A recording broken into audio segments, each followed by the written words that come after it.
خب اکثر بچه‌ها سوالایی که پرسیده بودن در مورد اینکه ما موضوع از کجا بیاریم و چجوری باید شروع کنیم و اینا بوده.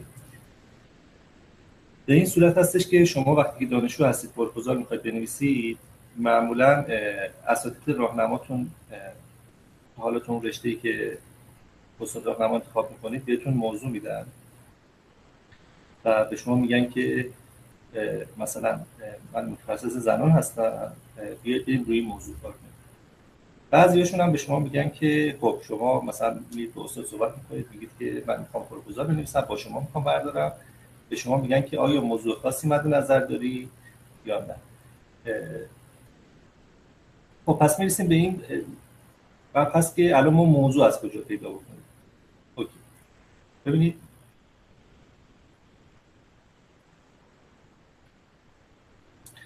موضوع شما معمولا تو کار ریسرچ معمولا ما میریم دنبال این که با توجه به اینکه ریسرچ همیشه هزینه بر هست، هم وقت شما رو میگیره، هم هزینه براتون داره دیگه. پس ما میخوایم بریم دنبال کاری که بهتره که معمولا جدید باشه و یه چیزی اضافه بکنه به اون علم اون.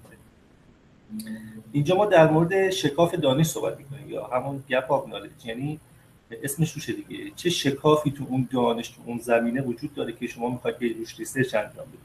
در واقع یک نیازی به اون ریسرچی که الان شما دارید روش تایم میذارید و هزینه میخواید انجام بدید باید وجود داشته باشه که شما میخواید حالا شروع کنید براش پروپوزال بنویسید. این پروپوزال رو توی یه سازمانی ثبت میکنید، در واقع پروپوزال جنبه سازمانی داره و ثبت میکنید. اگر اوکی باشه از لحاظ حالا ساختار اون پروپوزال، روش شناسی، همون متدولوژی پروپوزال، حتی این قسمتایی که در موردش صحبت میکنیم، اگر اوکی باشه و به شما کد اخلاق بدن، اون کد اخلاق یعنی مجوز جمع کردن دیتا، اگر تایید بکنن شما موقع اجازه دارید این کار ریسرچ رو تازه شروع بکنید. یعنی اینکه شما وقتی که پروپوزال شروع میکنید یا یه موضوعی دارید، قبلش درست نیست که برید دیتا جمع کنید یا از قبل دیتا وجود داشته باشه حالا شما برید روش یک موضوعی پیدا بکنید. شما باید پروپوزال بنویسید، موضوعتون رو پیدا بکنید، ثبت بکنید، اگر تایید شد برید دیتاتون رو جمع بکنید. خب پس ما در مورد شکاف دانش میخوایم صحبت کنیم، یعنی چه شکافی تو اون نالج وجود داره که شما میخواید حالا این ریسرچ رو انجام بدید و خب موارد اگه باشه تو اون زمینه در واقع یه شکافی وجود داره، یا تو اون زمینه مطالعاتی وجود نداره. مثلا شما میخواید ارتباط بین مثلا دو تا متغیر، ارتباط بین مثلا دیابت با مثلا بیماری‌های قلبی رو پیدا کنید، تو اون زمینه مطالعاتی وجود نداره، اصلا تا حالا انجام نشده. خب این یه شکاف دانش هست که شما میتونید در نظر بگیرید. یا مطالعات وجود داره ولی نتایجشون متناقضه، یعنی مثلا شما 5 تا مقاله سرچ کردید پیدا کردید، ببینید که یه سریاش گفته که این ارتباط وجود داره، یه سریاش گفته این ارتباط وجود نداره، یا یه سریاش گفته مثلا دیابت مثلا ریسک فاکتور برای بیماری قلبی، یه سریاش گفته که مثلا پروتکتیو فاکتور برای بیماری قلبی. پس یک همخونی نتایج وجود نداره. اینجا جایی که شکاف دانش وجود داره که نیاز دارید شما و بقیه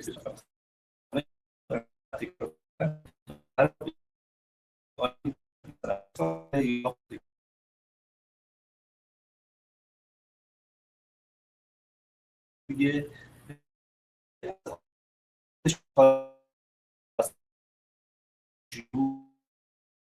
AI چه کارهایی میشه تو پزشکی انجام داد و میرید سرچ میکنید میبینید که خب یه سری مطالعات تو زمینه خاص میتونن انجام بشن، از اون AI استفاده کنن، نتایجش میخوایم بررسی کنیم.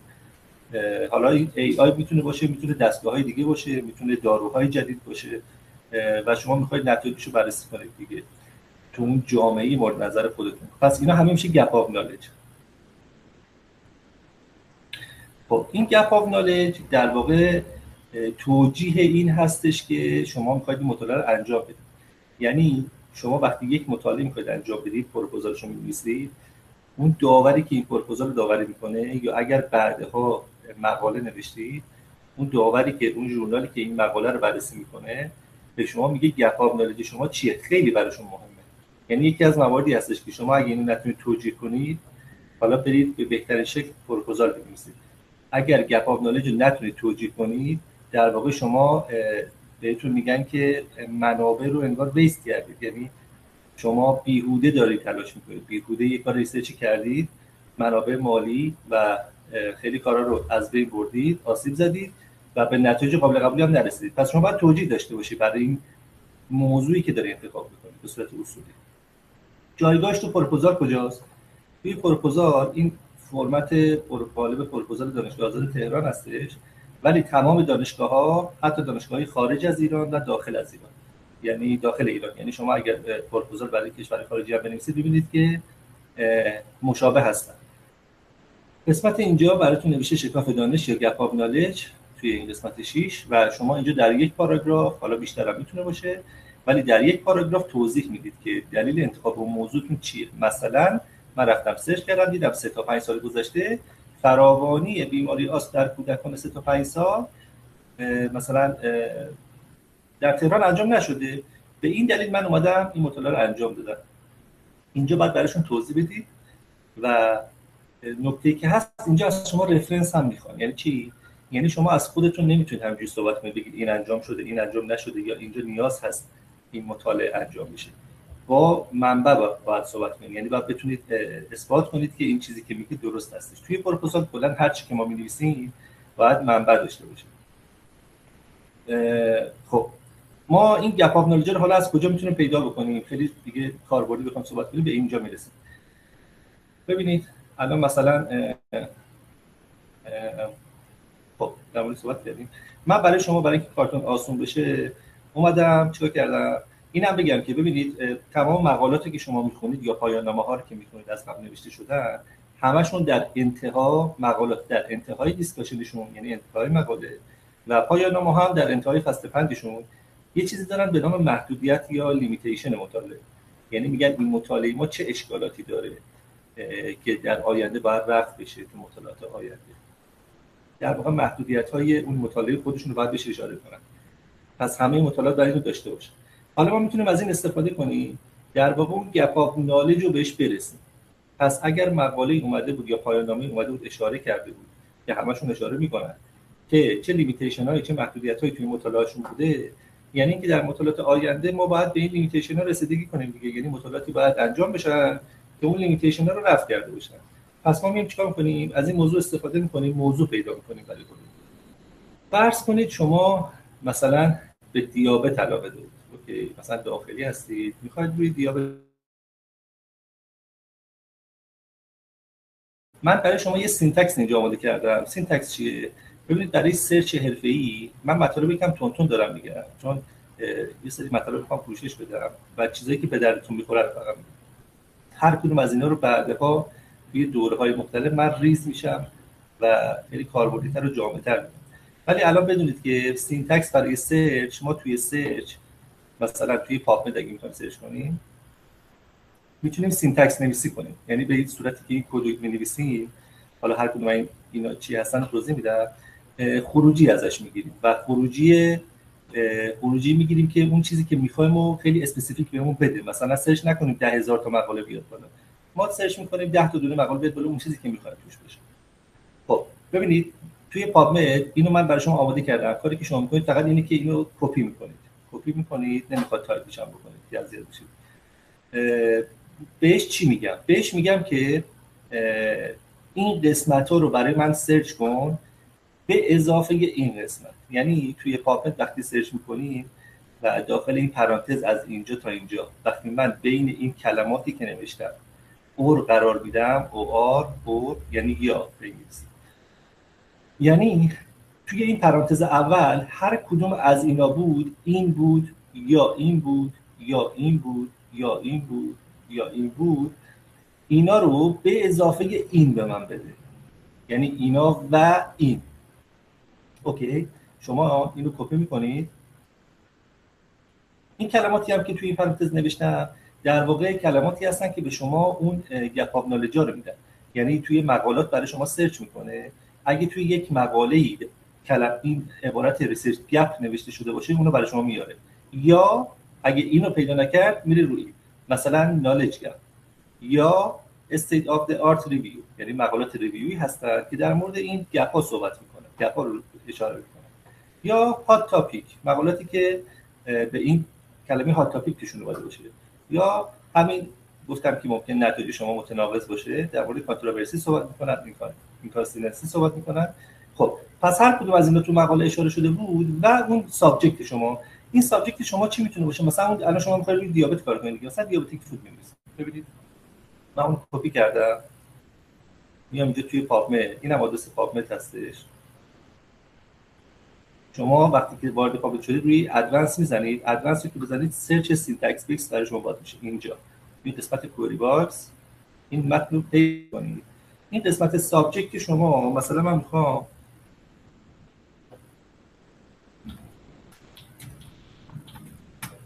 روی دیابتیک فود کار کنم. خب فقط یه نکته داره، اونم اینه که شما اگه میخواید یک کلمه سرچ کنید، مثلا میخواید مثلا کلمه دیابت رو سرچ کنید، این گیوها رو نمیخواد بذارید. اگه بیش از یک کلمه میخواید سرچ کنید، یعنی این دوتا کنار هم دیگه حتما میخواید توی سرچ شما باشن، بعد گیو بذارید ابتدا و انتهاش دیگه. خب و سرچ رو میزنید. ببینید سرچ رو که زدم الان 42 تا مقاله برای من کلا آورد. یعنی شما اگه این قسمت اولش رو نمیذاشتید، ببینید من اگه اینا رو حذف کنم فقط دیابت رو بذارم، ببینید چند تا خروجی میذاره، چند تا خروجی میذاره. دیابتیک فود ببینید حالا من الان 24964 تا آورد. خب ولی من خواستم که در واقع اسپسیفیک سرچ کنم. خب الان برای من این مقالات آورده و اینا مقالاتی هستن، این 42 تا که توشون در مورد این دیابتیک فود صحبت کرده و توی این مقالات یه دونه از این کلمه هم هست، احتمالاً یا بیشتر از یه دونه، که در مورد اون گپ آف نالجش صحبت کرده و شما الان با خوندن اون 42 تا مقاله میتونید اون شکاف دانش رو پیدا کنید تو این زمینه که برید حالا روش مطالعه تشکیل بدید. این یه نکته هست. نکته بعد این که شما این سالشو بیارید روی 3 تا 5 سال آخر، یعنی که درسته 42 تا مقاله پیدا کردید ولی بعضیش مال 1000 مثلا 990 بوده، 1900 نمیدونم چند بوده، 2015 بوده و اینا. شما خب خیلی دیگه مثل شما سرچ کردن رفتن اون قدیمی‌ها رو انجام دادن دیگه. الان ما مقالاتی رو می‌خوایم که تو 3 تا 5 سال اخیر در مورد شکاف دانش صحبت کرده باشن، یعنی شکاف دانشی که احتمالاً هنوز روشون مطالعه به کافی انجام نشده. خب پس شما این مقاله رو مثلا الان باز می‌کنید، مثلا یه دونه از این مقاله رو باز می‌کنید. خب الان این مقاله مثلا ریترک شده. مقالاتی که ریترک شده شما اصلا کاری باشون ندارید. این مقالات از رده خارج شدن و اشکال داشتن و قابل استفاده نیستن. یه مقاله دیگه رو باز می‌کنید. حالا مثلا من اینجا برای شما که قبلا باز کردم می‌گردید در مورد اون مقاله رو می‌خونید دیگه. و روش دیگه هم که بهتون گفتم، خلاصه اون مقاله رو که خوندید به شما میگه که چه محدودیتایی هست و چه نیازی به مطالعات دیگه هست.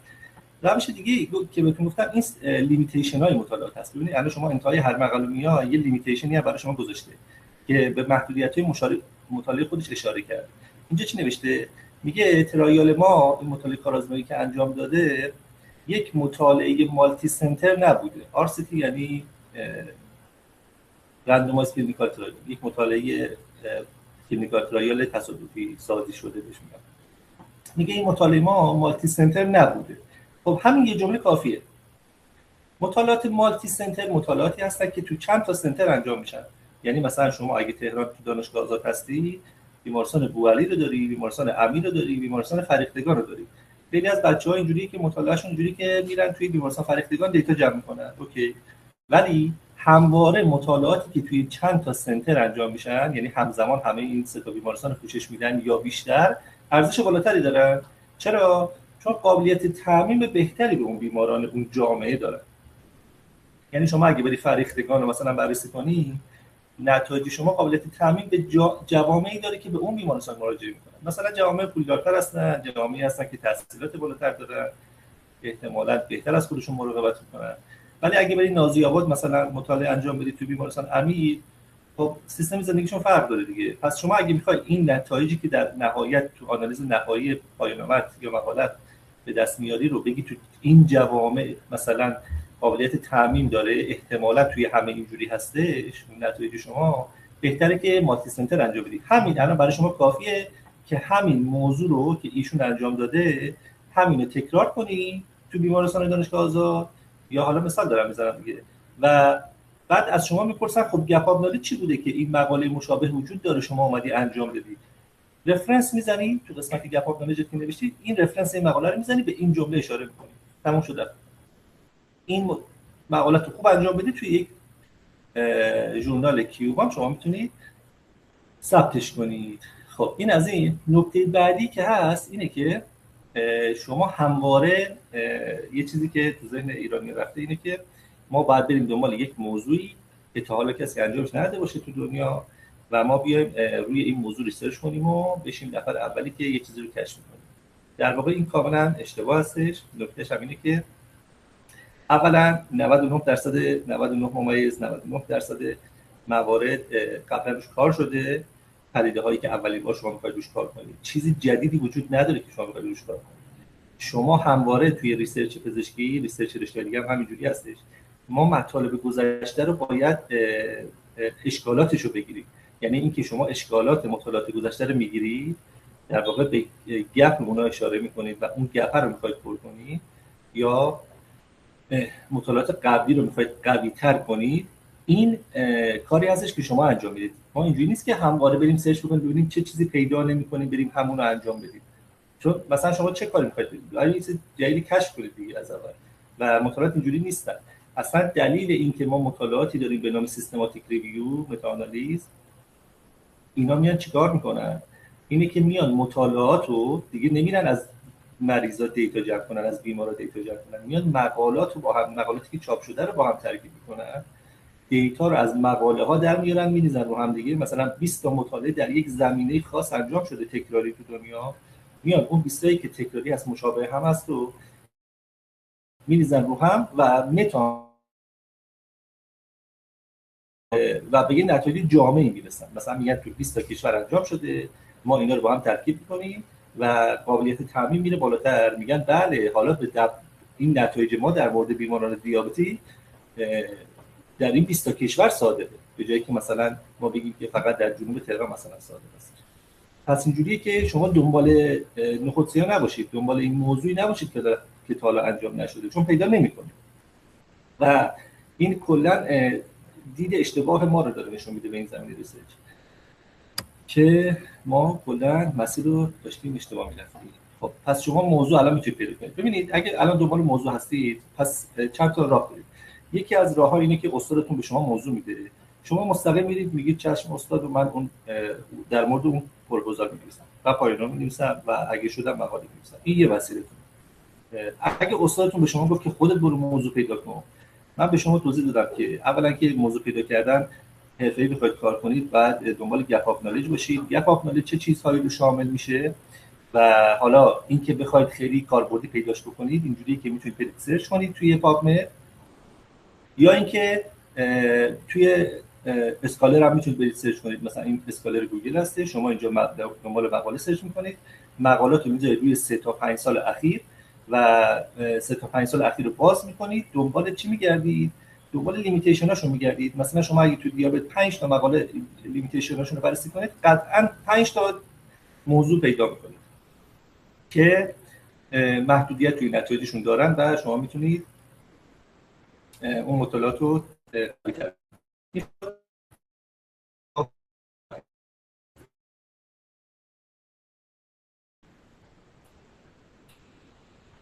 خب موضوعتون رو که پیدا کردید، حالا این صفحه اول پروپوزال نگاه کنید. ببینید یه قسمت عنوان داره که عنوانتون رو به فارسی می‌نویسید، عنوانتون رو به انگلیسی می‌نویسید. عنوانتون رو که به فارسی نوشتید هر چی که بود، شما خیلی ساده، بعضی از بچه‌ها میان عنوان می‌نویسن مثلا بررسی ارتباط بین دیابت و بیماری قلبی در بیماران مراجعه کننده به بیمارستان مثلا بوعلی در سال 1405. بعد میان اونو با علم خودشون به انگلیسی می‌نویسن و می‌بینید که اصلا همخوانی نداره بین فارسی و انگلیسی. شما یه زحمتی بکشید بیاید توی این گوگل ترنسلیت همون چیزی که عنوان فارسیتون هست رو تایپ کنید.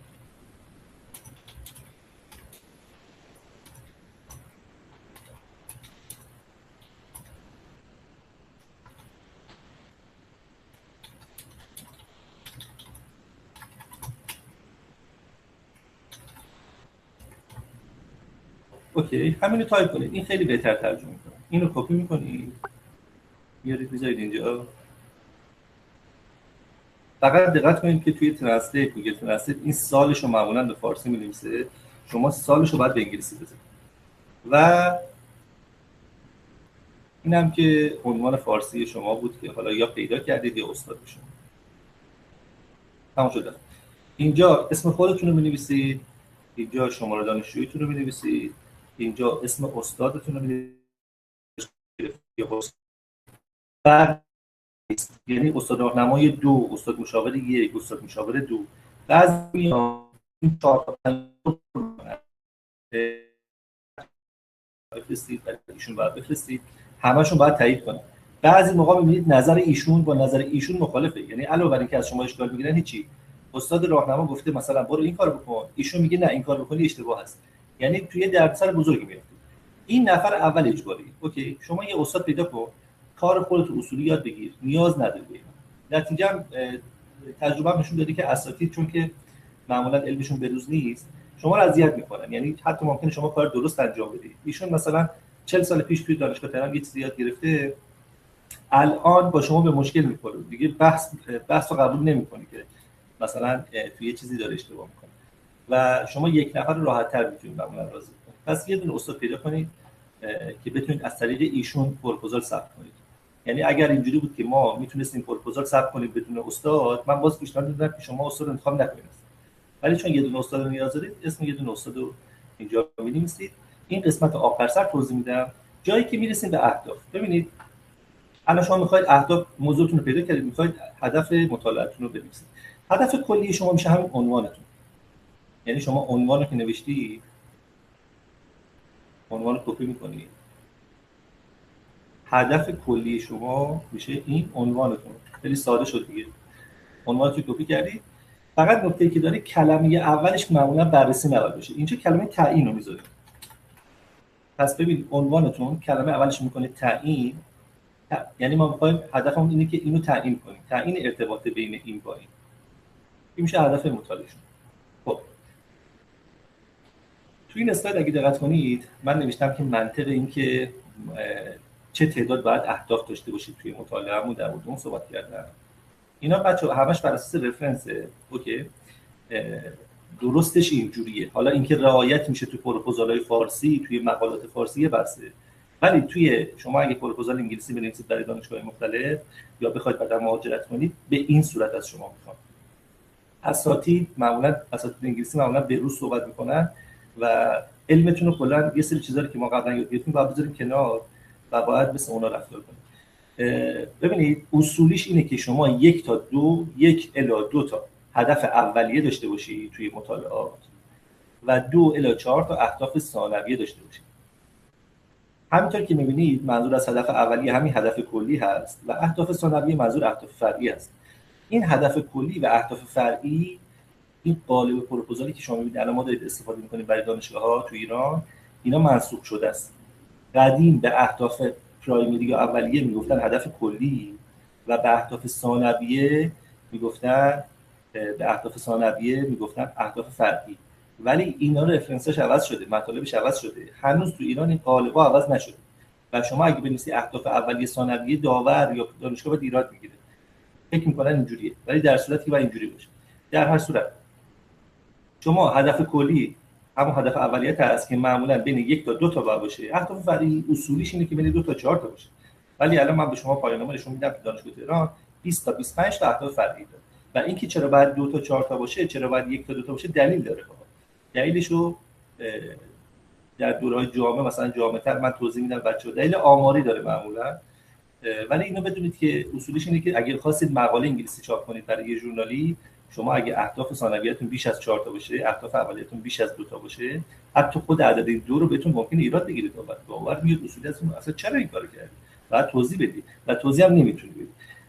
پس ما همواره سعی می‌کنیم یه دونه هدف کلی داشته باشیم، دلیلش جلوتر میگم چرا 2 تا نداشته باشیم،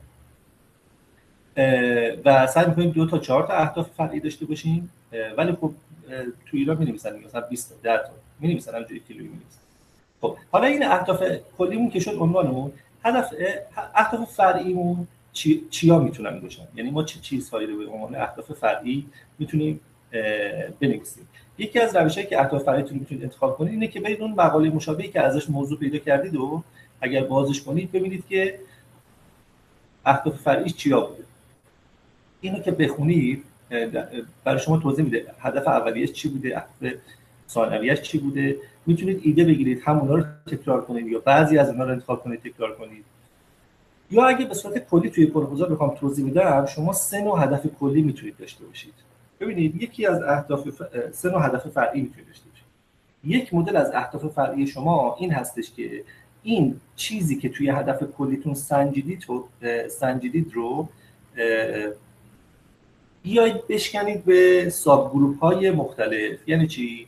یعنی من الان این ارتباط بین دیابت نوع 2 با بیماری قلبی رو بیام بین ساب گروپ ها یعنی زیر گروه های مختلف بشکنم. یعنی اینجوری می‌نویسیم. ببینید تا اینجاشو که کپی کردید، بقیه‌اش هم میتونید کپی کنید بذارید، ولی برای اینکه اینجوری راحت‌تر به همین میزان کافیه. می‌نویسید بر اساس سن بیماران،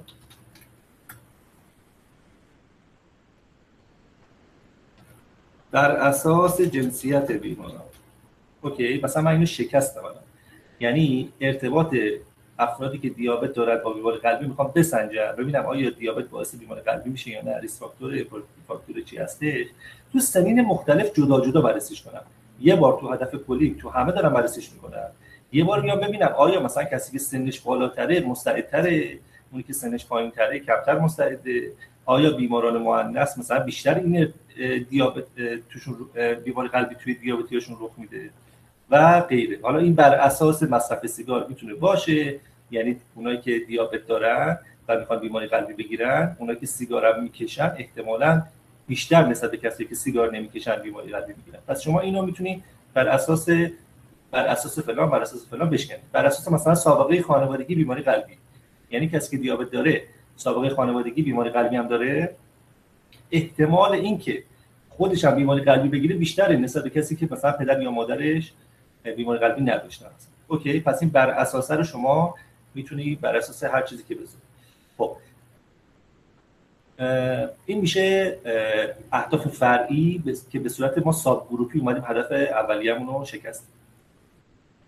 یه موقعی هست شما میگی که من هدف اولیه مطالعه بررسی دیابت نوع 2 با بیماری‌های قلبی بوده، اوکی، ولی من میخوام بررسی ارتباط بین دیابت نوع 2 با بیماری‌های قلبی و بیماری‌های سایر بیماری‌های متابولیک هم بسنجم. اینجا من به شما میگم که شما توی عنوانت نه از اول بنویس که بررسی ارتباط بین دیابت نوع 2 با بیماری‌های قلبی و بیماری‌های متابولیک. دلیلش اینه که وقتی که اینجوری می‌نویسی این میشه 2 تا هدف اولیه، یعنی بررسی دیابت با بیماری‌های قلبی و بررسی دیابت با بیماری‌های متابولیک. پس اینجوریه که شما هدف اولیه میشه 2 تا و بهتون میگم نکنید که جلوتر متوجه میشید چرا نباید این کارو انجام بدید.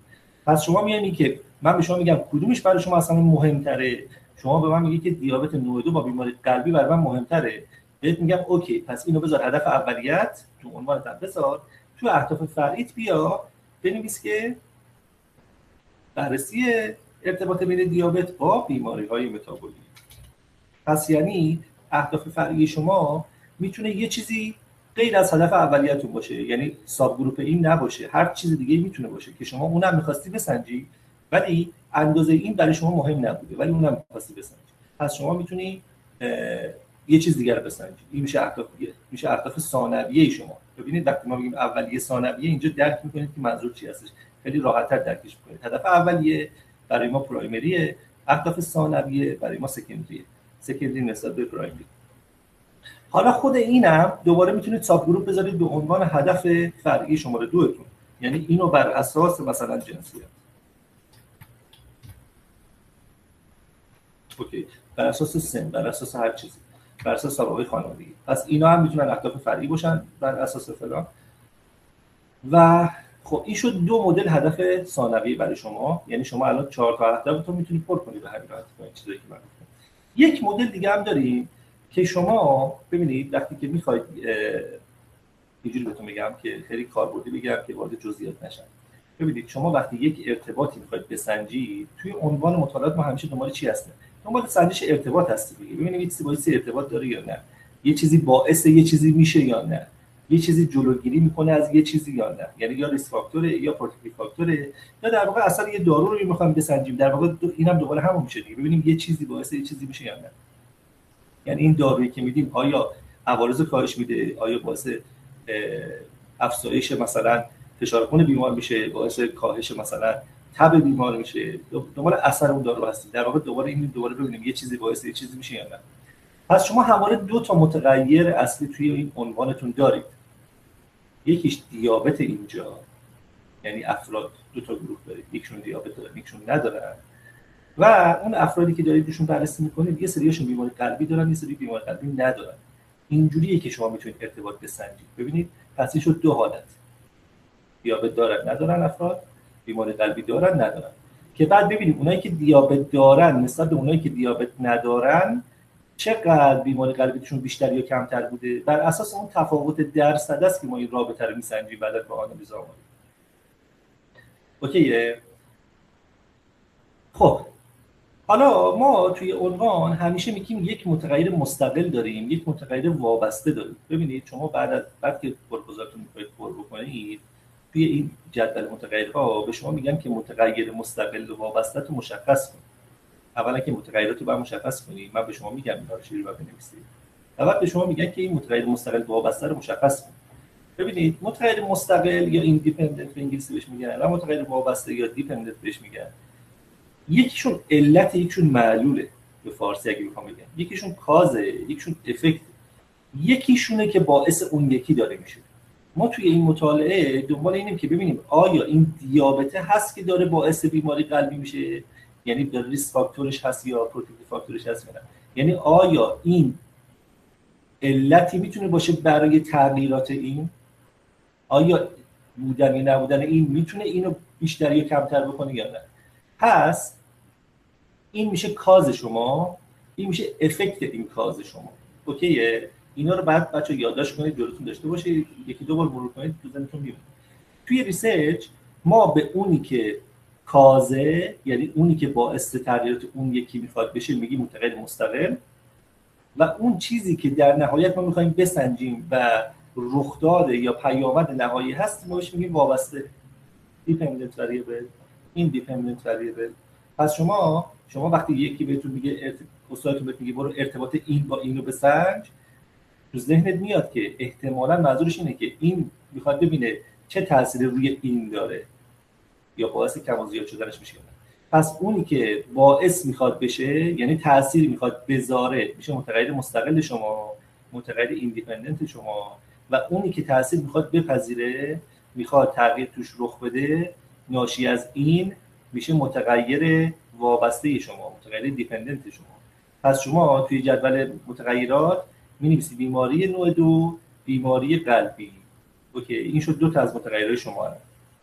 مثلا می‌نویسید بیماری نوع 2، بیماری قلبی، جلوی دیابت نوع 2 میزنید مستقل، تیک میزنید، جلوی اون بیماری قلبی تام می‌نویسید تیک وابسته رو میزنید. پس این افکت شما میشه، این در واقع کاز شما میشه. خب اینا رو گفتم به اینجا برسم که ما یه نوع هدف فرعی دیگه هم داریم که به این صورت می‌نویسیمش. ببینید همینو کپی می‌کنید دوباره یا هر کدوم از اهدافتون که بود جلوش این در ادامه می‌نویسید. پس از کنترل اثر متغیرهای مخدوشگر. اوکی، شما اونو که بالایی رو نوشتید اینو جلوش اضافه.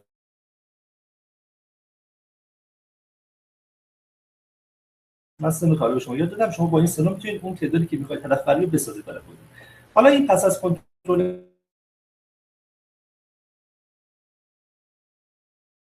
کنید، شما مگر اینجوری نیست که یک دیابت نوع 2 دارید و یک میخواید ببینید تاثیرش روی بیماری‌های قلبی چطور هست؟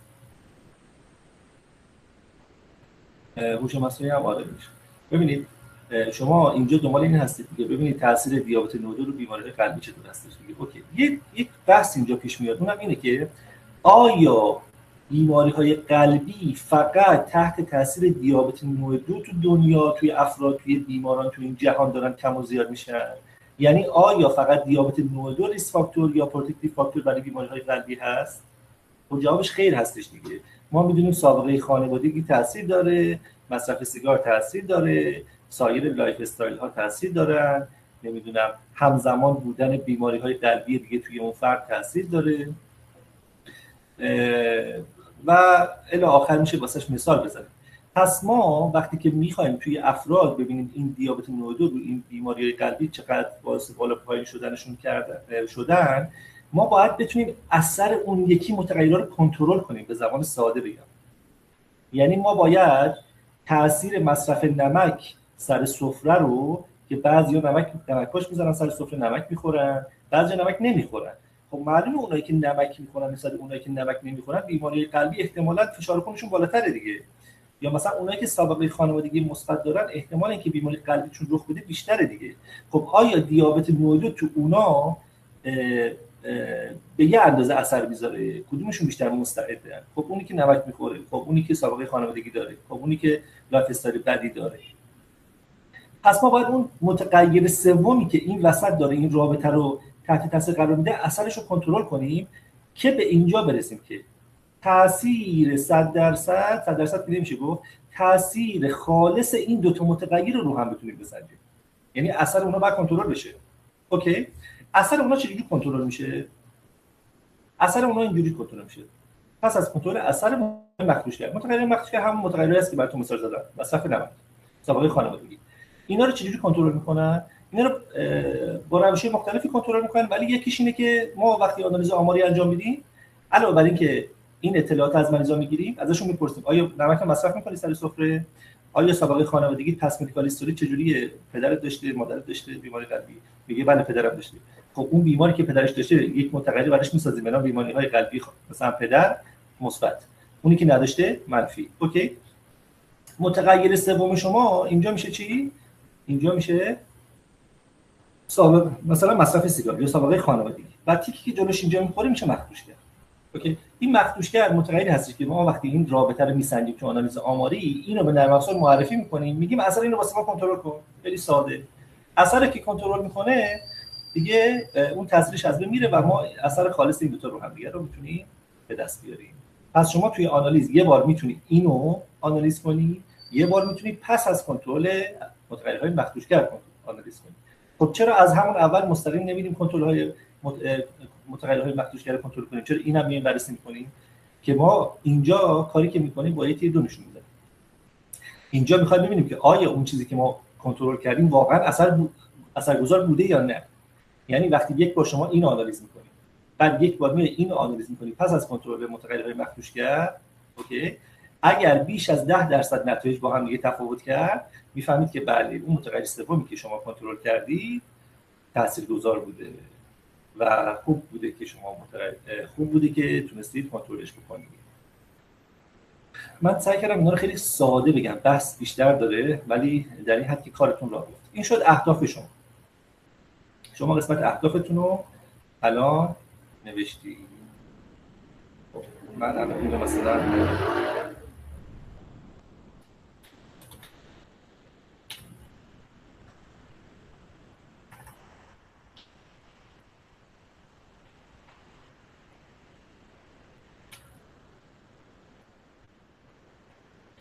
خب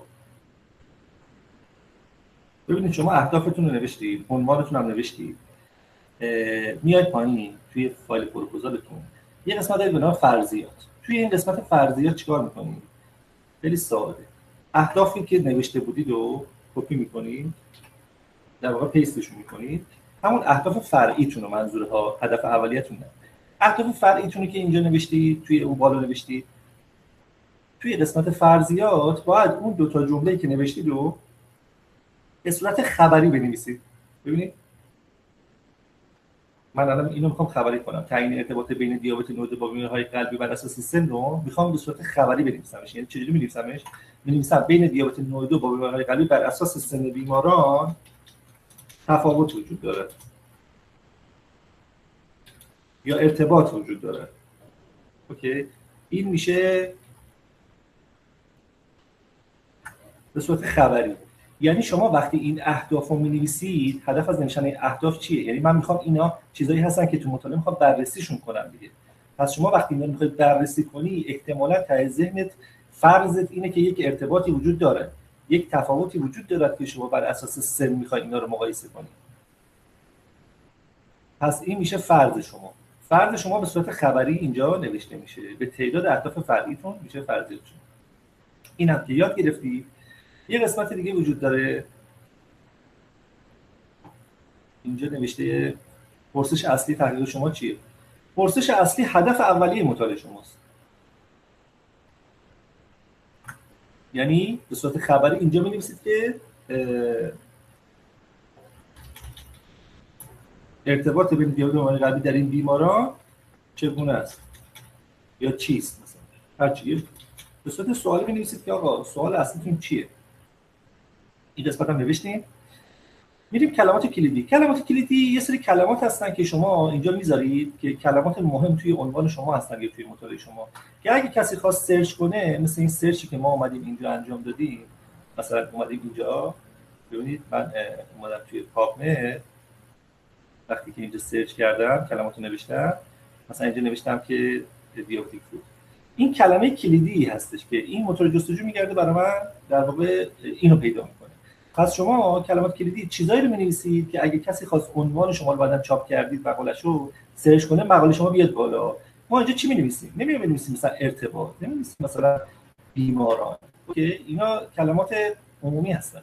ما دیابت نوع 2 رو می‌نویسیم، بیماری‌های قلبی رو می‌نویسیم، بیمارستان گوهری رو می‌نویسیم. چیزایی که واسمون مهمه که تو سرچ بقیه بیاد بالا. مثلا اگه کسی سرچ کرد بیماری قلبی، مطالعه ما بیاد بالا. اگه سرچ کرد دیابت نوع 2، مطالعه ما بیاد بالا. و خب اینجا فارسیش بود، برای که انگلیسیش اشتباه هم بنویسید روی همینا رو که نوشتید کپی می‌کنید اینجا، اینا اومد اینجا کپی و همین سادگی اینجا پیست و این هم میشه کلمات کلیدی انگلیسی شما. خب ببینید ما یه جامعه پژوهش داریم، یه نمونه پژوهش، یعنی این ارتباطی که می‌خوایم بسنجیم، جامعه و نمونه حالا چی هستن؟ از شما میخوان معرفی کنید که جامعه شما کیه و نمونه مورد پژوهش شما کیه. خب اینا چی هستن؟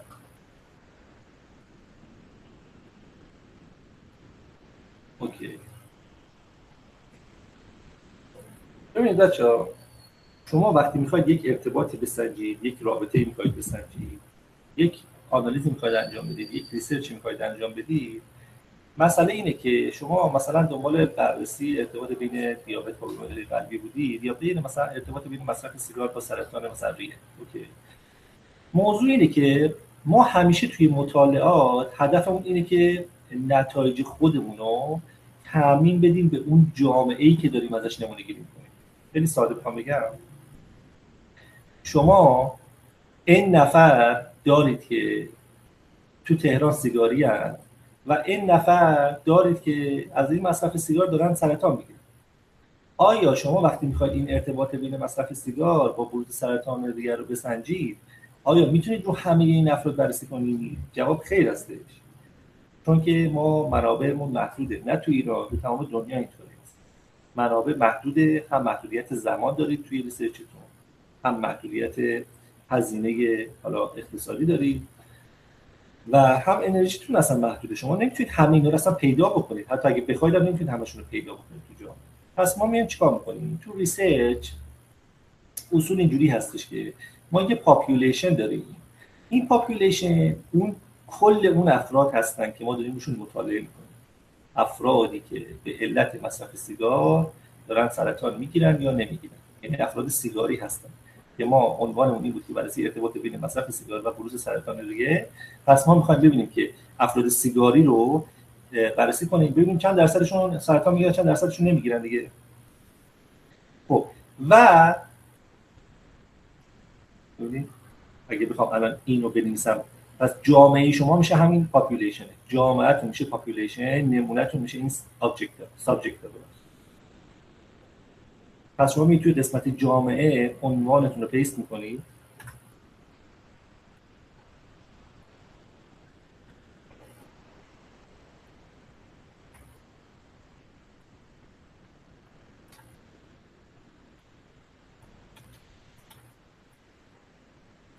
اوکی،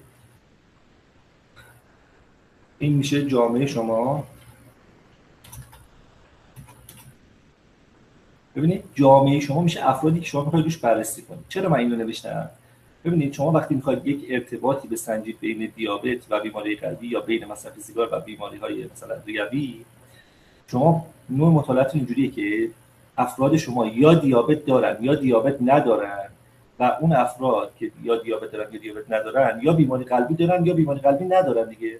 پس شما فرضتون اینه که اونایی که دیابت دارن احتمالاً بیماری قلبی هم چون بیشتره نسبت به اونایی که دیابت ندارن و بیماری قلبی توشون هست. اوکیه؟ پس شما دو گروه دارید. حالا وقتی شما دو گروه دارید، یعنی چه کسایی رو میخواید بررسی کنید؟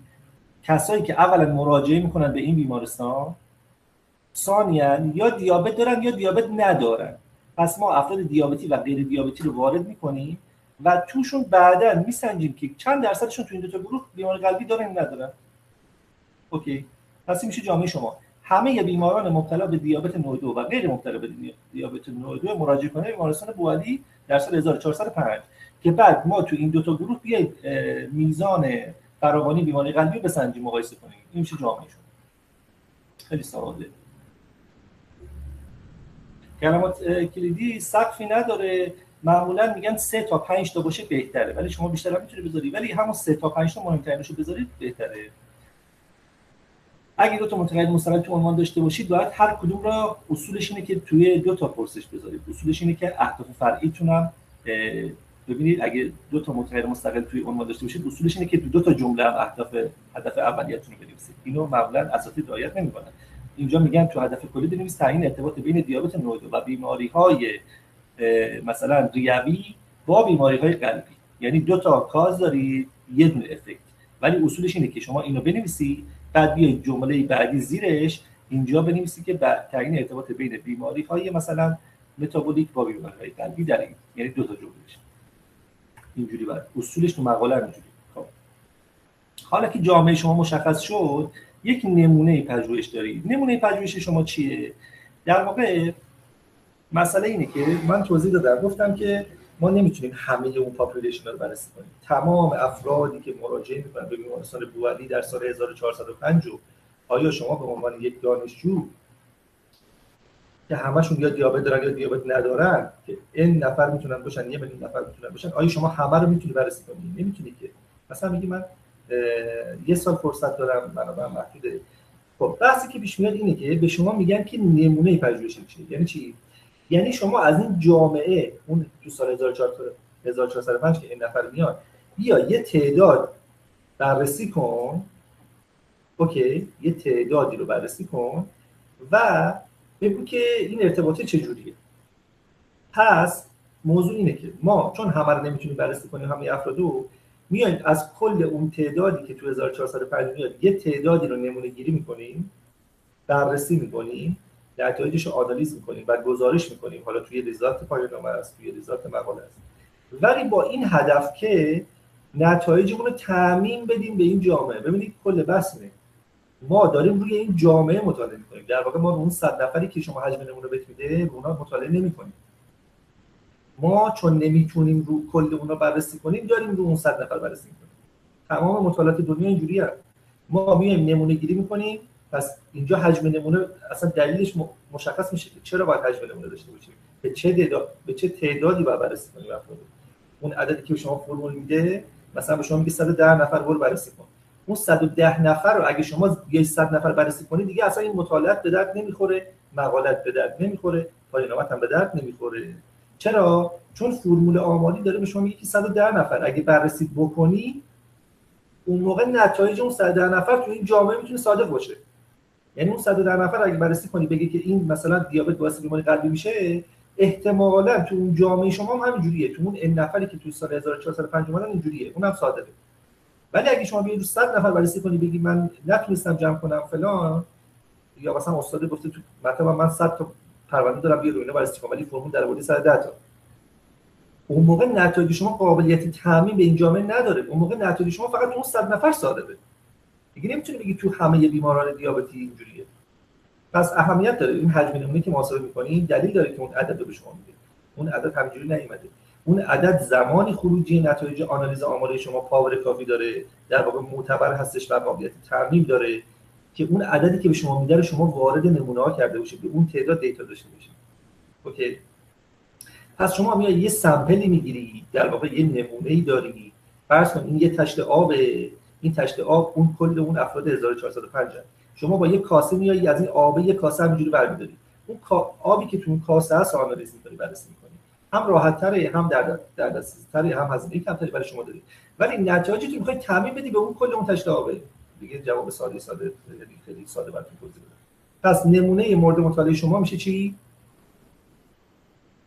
نمونه مورد مطالعه شما میشه همون جامعه شما، در صورتی که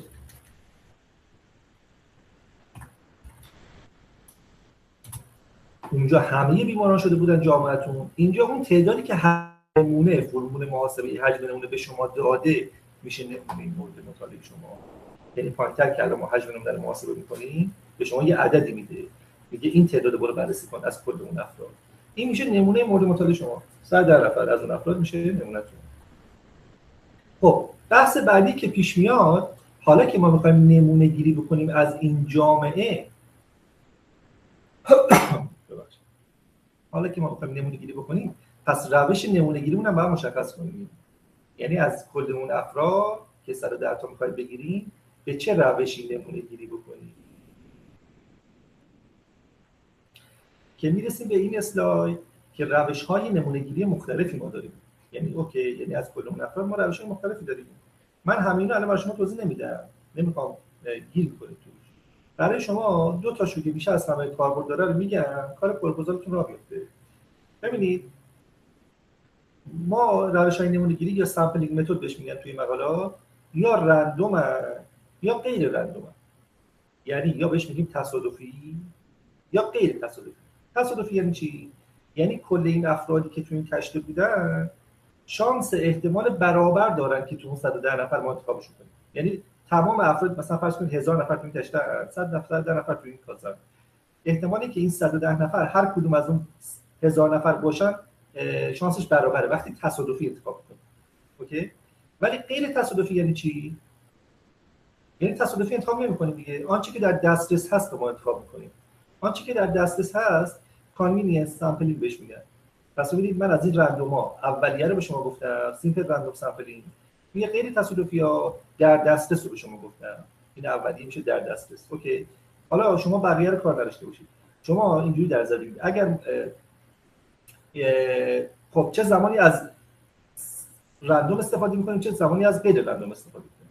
اینجوری هستش که اگر شما به کل اون افراد همزمان در ابتدای مطالعه دسترسی داشتید، شما رندوم استفاده می‌کنید. ببینید همواره رندوم قوی‌تره. مطالعاتون قوی‌تر میشه. یعنی چی اگه به همه دسترسی داشتید؟ یعنی که فرض کنید شما می‌خواید یه بررسی میزان مثلا مصرف سیگار در دانشجویان پزشکی دانشگاه آزاد تهران بررسی مطالعه انجام بدید. اینجا شما به همه‌شون دسترسی دارید.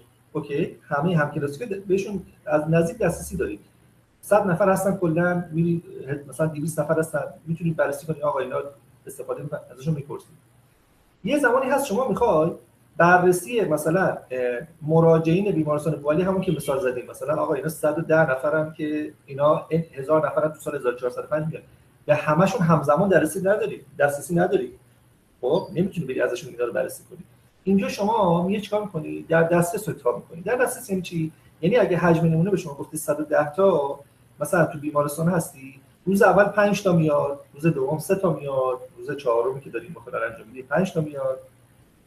همینجوری دونه دونه اینا اضافه میشن تا به عدد 110 میرسن و به عدد 110 رسیدن شما دیگه دیتا جمع شده. این میشه روش در دسترسی، یعنی آنچه که در دسترس من بود استفاده کردم.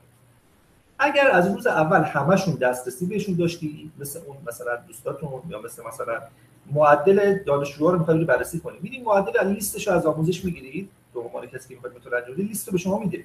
از همون اول شما به شما میگه آقا 400 نفر دانشجو اینجا ما داریم، اینم معدل همشون، ولی حجم نمونه به شما داده 110 تا. شما میگی 110 تا از این 400 تا میخوام بگیرم و 400 تا رو الان در دسترس دارم. خب از بین اون 400 تا شما بهتره که بیاید رندوم انتخاب کنید 110 تا رو. اوکیه؟ واضح براتون توضیح دادم دیگه. و کاری که میکنید شما به اون 400 نفری که دیتاشون رو دارید به هر کدوم توی لیست یک شماره میدید. مثلا میگید نفر شماره 1، نفر شماره 2، نفر شماره 3، نفر شماره 4، نفر شماره 5، نفر شماره مثلا 110، نفر شماره 400 باشه. اوکیه؟ اسمشون رو کار ندارید. مثلا میگید به هر کدوم یه شماره میدید. به هر کدوم یه شماره میدید و الان 400 تا شماره دارید. هر کدوم هم یه معدلی دارن. این 400 تا رو ما میدیم به نرم افزار. یه سری سایت‌ها هم هستن که تو گوگل سرچ میاد به نام رندوم سامپلینگ. به شما میگه، شما بهش میگید بین 1 تا 400 به من 110 تا عدد بده. به شما میگه مثلا بین 1 تا 400 شما نفر مثلا 2 رو بگیر، نفر مثلا 3 رو بگیر، نفر 5 رو بگیر، نفر 398 رو بگیر. اوکی؟ و 110 تا به شما عدد میده. شما این 110 تا رو میرید از اون لیستی که داشتید معادلشون رو در میارید و توی دیتاتون وارد می‌کنید و آنالیز می‌کنید. این میشه حالت تصادفی. در دسترس هم پیاده گرفت. از روش نمونه‌گیری هم یاد گرفتید، اهداف فرضیات یاد گرفتید. متغیراتون رو که اینجا میگه بنویسید. خب متغیر مستقلتون رو فهمیدید چی هستش، متغیر وابسته‌تون فهمیدید چی هستش، متغیرهای مخدوشگرتون فهمیدید چی هستن، متغیرهای ساب گروپتون فهمیدید چی هستن. مثلا بر اساس سن میخوای بررسی کنیم میشه سن، بر اساس جنسیت میخوای بررسی کنیم میشه جنسیت. و اینا رو براشون اینجا لیستش رو می‌نویسید. مثلا سن، جنسیت، دیابت نوع 2، بیماری قلبی،